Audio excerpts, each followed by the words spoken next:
नमस्कार साथियों, मैं हूँ विनय शर्मा कानूंगो और मैं आज आप लोगों के सामने छोटी छोटी टिप्स लेकर के आई हूँ जिसका आप सभी विशेष धर्मों को या सभी को जो है वो ध्यान रखना चाहिए। छोटी छोटी आदतें आप लोगों के जीवन में और हमारे देवी देवताओं को प्रसन्न करने में सहायक हो सकती है। सबसे पहली बात तो मैं आपसे कहूंगी कि यदि पति और पत्नी दोनों में से कोई भी एक यदि अच्छा कर्म कर रहा है तो दोनों पर ही उसका बराबर असर मिलेगा और आपके द्वारा जो किए गए कर्म हैं उसका फल आपके बच्चों को प्राप्त होगा। इसलिए आप ध्यान रखें कि आप जो भी कर्म कर रहे हैं या जो भी काम कर रहे हैं उसमें ईमानदारी बरतें। उसके बाद बात आती है कि कभी भी शाम के समय जो है वो लेडीज लोग जो होती है, जो महिलाएं होती है, वो कंघी का इस्तेमाल करती है, कंघी करती है तो हमें बहुत देर तक के जो है वो कंघी नहीं करनी चाहिए। यह एक अवगुणों के अंतर्गत आता है और शायम माता, संध्या माता जो है वह हमसे नाराज होती है। आप 4 से 5 बजे के पहले ही जो है सूर्य अस्त के पहले ही आप कंघी कर लें। उसके बाद में आती है कि कभी भी आप जहाँ पे भी रसोई बना रहे हैं, जहाँ पे आप भोजन करते हैं या फिर आप जहाँ भोजन बनाते हैं, विशेष रूप से जहाँ पे आपका चूल्हा रखा हुआ है, जिस स्टैंड पे आप रखते हो उसमें कभी भी आप झूठे बर्तन ना रखें और अपने यहाँ जो कुछ भी आपने खाया है उसको झूठे हाथों का वहाँ पर उपयोग ना करें। जो स्टैंड होता है वहाँ हमारे सूचक होता है, हमारी शुद्धि का सूचक माना गया है, इसलिए हमें उस स्थान को शुद्ध रखना चाहिए, उस स्थान को झूठा नहीं रखना चाहिए। जहाँ पर आप पानी रखते हैं वह पानी की जगह पर आपको झूठे गिलास या झूठे बर्तन नहीं रखना चाहिए। वो आपके पितरों की जगह होती है और पितरों का आशीर्वाद आपको तभी मिलेगा जब आप उसकी जगह को शुद्ध रखेंगे और उनको मानेंगे। उस जगह पे हमेशा पानी नीचे, यदि आपने पानी भर के रखा हुआ है, बर्तन रखे हुए हैं, तो उस जगह को आपको सूखा रखना होगा, नहीं तो वहाँ स्त्री जो है, उस घर की स्त्री जो है वह हमेशा बीमार रहेंगी या फिर वह कार्य करने में असमर्थ रहेंगी या आलस्य पूर्ण रहेंगी।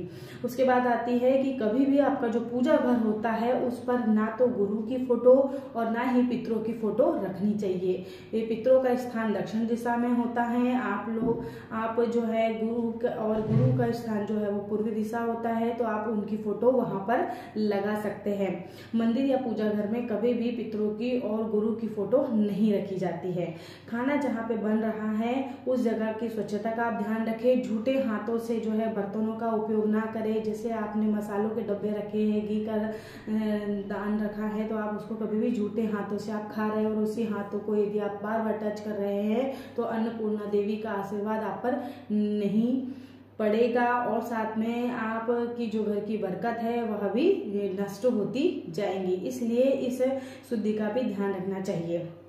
उसके बाद बात आती है कि यदि घर की महिलाएं खाना बनाते समय जिस भी पात्र को यदि खाना बना रही है, जैसे सब्जी बना रही है, और यदि जोर जोर से बर्तनों को बजाती हैं तो उससे माता भैरवी का जो है श्राप उससे पड़ता है। इसलिए भी खाना बनाते समय आपको शांत चित्त होकर के या फिर बर्तनों की बिना आवाज किए ही भोजन बनाना चाहिए। और करछियों की जो आवाजें होती है वह हमारे घर में कलेश का भी कारण बनती है।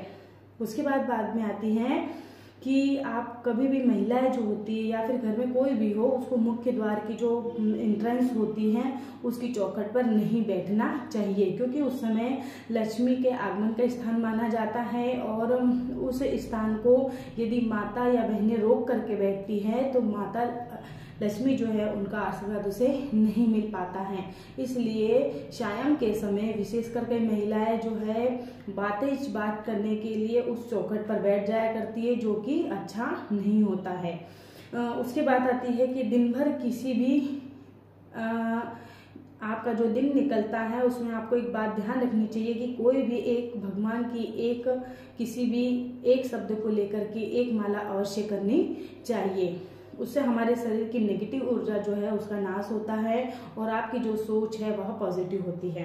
उसके बाद है कि कभी भी आप ध्यान रखें कि यदि आपको प्रसाद वितरित किया जा रहा है, यदि आप भोजन कर रहे हैं या आपका हाथ झूठा है, तो उन झूठे हाथों में कभी भी आपको प्रसाद नहीं लेना चाहिए। इससे देवताओं का अपमान होता है। कभी भी प्रसाद लिया जाता है तो प्रसाद को उतना ही लिया जाता है, उसकी मात्रा इतनी कम होनी चाहिए कि वह मल में परिवर्तित ना हो। उसके बाद आता है कि कि जब हम किचन में रहते हैं, यदि हमारा काम पूर्ण हो चुका है तो हमें बिना कारण से कभी भी रसोई घर पे खड़े रहना नहीं चाहिए, या फिर रसोई घर में यदि कोई काम नहीं हो रहा है तो वहाँ पर हमें उस रसोई घर को खोल करके नहीं बैठना चाहिए। ये छोटी छोटी टिप्स जो होती हैं ये लोग नहीं जानते हैं कि इसका दुष्परिणाम हमारे जीवन पर पड़ता रहता है और हमें कुछ ना कुछ छोटी मोटी हानियों का जो है वो शिकार होना पड़ता है। और कभी कभार ये यदि हम इन विषयों पर ध्यान नहीं देते हैं, जैसे कई लोगों की आदत होती है कि वो किसी भी एक आदत को दिन भर रिपीट करते रहते हैं। जैसे कई लोग की आदत होती है कि जीभ को बार बार घुमाते रहना, या मुंह को बार बार टेढ़ा करते रहना, या फिर दिन भर नोज में जो है वो हाथ घुमाते रहना, नाक में उंगली करना। तो ये सारी जो है वो अवगुणों के अंतर्गत आता है। यदि महिलाएं या पुरुष बार बार यदि एक ही क्रिया को बार बार करते हैं तो वह किसी न किसी भविष्य में किसी न किसी दरिद्रता के जो है वो शिकार बनते हैं। तो आप लोगों को ध्यान रखना है कि आपकी अच्छी आदतें आपके भविष्य को उज्जवल बना सकती है। यदि आप अपने घर में कपड़े रखते हैं तो उनको बिल्कुल व्यवस्थित और ढंग से रखें। यदि आप बर्तन रखते हैं तो बिल्कुल जमा करके रखें। यदि आप अपने घर में रहते हैं तो बिल्कुल साफ सुथरा घर रखें। जितनी आप स्वच्छता रखेंगे उतनी ही आपकी स्वच्छ मानसिकता बनेगी, उतना ही लोगों पर आपका सकारात्मक प्रभाव पड़ेगा और उतनी ही जो है आपके घर बरकत बढ़ेगी। ये छोटे छोटे से उपाय आपके भविष्य को और आपके आने वाला जो भविष्य है और जो आपके जो बच्चे हैं वह भी आपसे इन सीखों के माध्यम से अपने भविष्य को सुधार सकते हैं।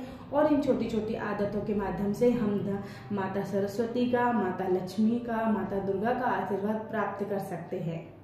यदि आपको ये टिप्स पसंद आई तो आप इसे लाइक करें, शेयर करें, कमेंट करें और आपका दिन शुभ रहे। आज के लिए बस इतना ही। अगले एपिसोड में मैं आप लोगों को 11 अप्रैल में जो ग्रहों की स्थिति बनने वाली है उसके बारे में चर्चा करेंगे, उसके शुभ गुणों को बताएंगे और उसके लिए उस समय क्या उपाय करने हैं ये भी हम आपको बताएंगे। आज के लिए बस इतना ही। धन्यवाद।